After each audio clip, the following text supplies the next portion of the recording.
The iPhone 16 Pro Max boasts the largest display ever in an iPhone at 6.9 inches as well as the longest tested battery life of any iPhone yet. We also appreciate the camera upgrades and camera control button, but Apple Intelligence lacks that wow feature for now and the charging speed could use a boost. The ginormous 6.9-inch iPhone 16 Pro Max starts at $1,199 with 256 GB of storage and goes on sale September 20. You can upgrade to 512 GB for $200 more and another $200 will get you 1 TB. I have been a Pro Max user for years since the iPhone 11 Pro Max, but after testing the new iPhones, I'm actually torn about the iPhone 16 Pro Max. It has the largest display ever of any iPhone at 6.9 inches. Yes, the thinner bezels help keep the device somewhat compact, but it is still taller, wider and heavier than the iPhone 15 Pro Max, which I thought was the near perfect size and weight for a big screen phone.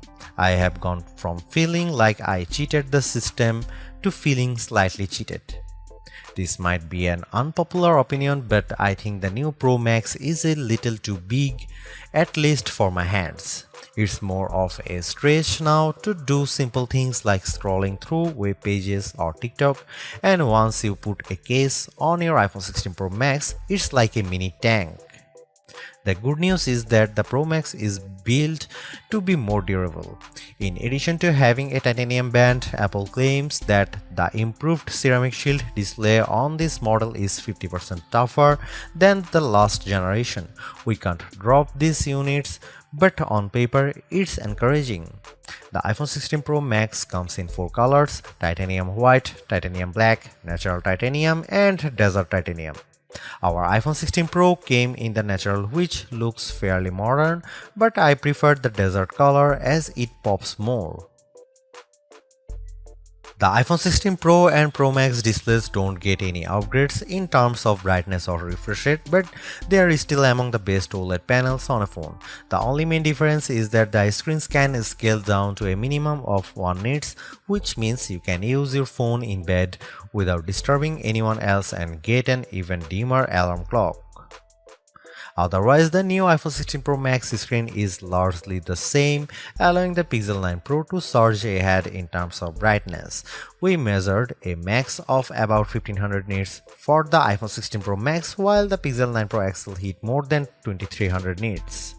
Outside in direct sunlight, the iPhone 16 Pro and Pro Max were both dimmer than the Pixel 9 Pro XL, though Google's phone dimmed faster over time in response to the heat. Other than the display size, the biggest design change to the iPhone Pro Max is the addition of the camera control button. This recessed capacitive button on the right side uses haptic to give you feedback and it launches you straight into the camera. No more having to fumble for the on-screen camera shortcut, and you can now use the action button for another shortcut. This thing is pretty easy to use in both portrait and landscape mode. So what can you do with camera control? A lot actually. A quick press snaps a photo and a long press starts recording a video, but I'm not a fan of the fact that the video stops when you take your finger off the button. You can also slide your finger across the button to zoom in and out, which is pretty smooth. Not as smooth is the double soft press, which launches a sub-menu of various options, from tweaking the depth and exposure to toggling between multiple photographic styles. Camera control works well, but applying just the right amount of pressure and remembering what a single press and double press do takes practice. I also wouldn't recommend taking macro shots with the camera control, as it shook the camera when I got super close to a subject. The iPhone 16 Pro Max gets a bunch of camera upgrades, starting with a new 48 megapixel fusion camera for the main shooter that's designed to read data faster. The result should be zero shutter lag and faster focus. I took some shots of people passing by on scooters and moving taxis at the same time on the iPhone 16 Pro Max and iPhone 15 Pro Max, and the new iPhone was indeed faster. The results were not necessarily sharper though, as you can see in this side-by-side comparison. Here are some camera samples of iPhone 16 Pro Max.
The iPhone 16 Pro Max's video gets an upgrade with 4K video capture up to 120 frames per second, and there's some pretty neat things you can do with that footage.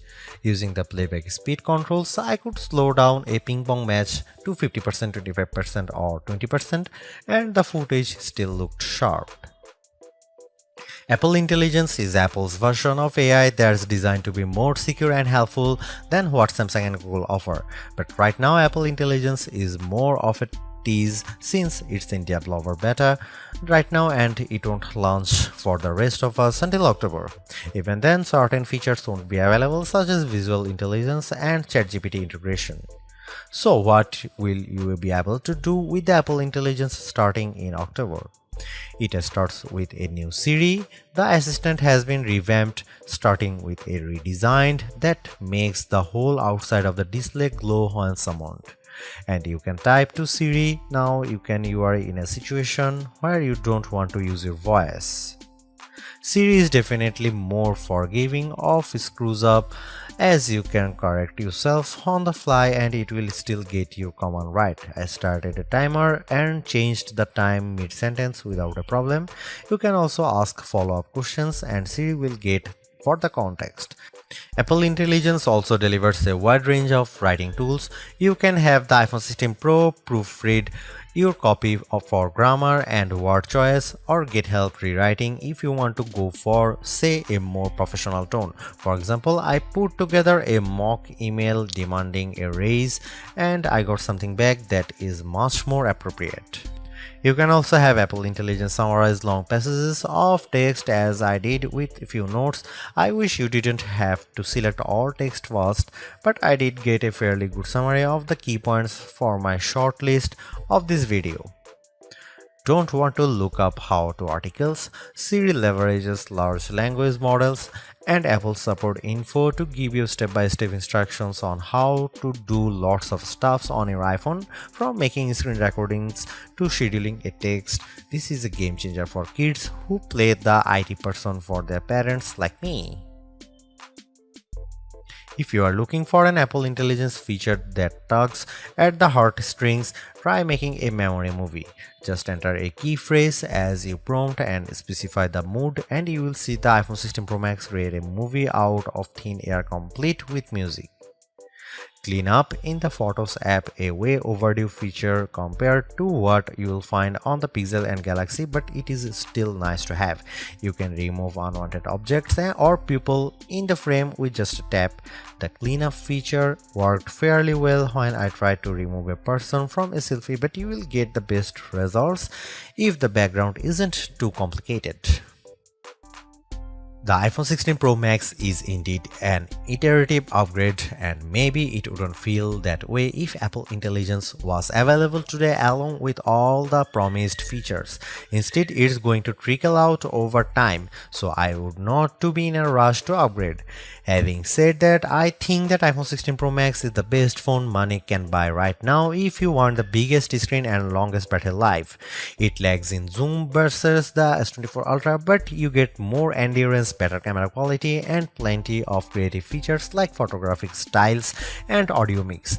I actually preferred the AI capabilities of the Pixel 9 Pro XL series with its smarter Gemini Live voice assistant and other features like Add Me for photos and Pixel screenshots. But the Pixel's performance and battery life trail the iPhone 16 Pro Max. For me, the iPhone 16 Pro Max retains its title as the best phone, but it's not because of Apple Intelligence.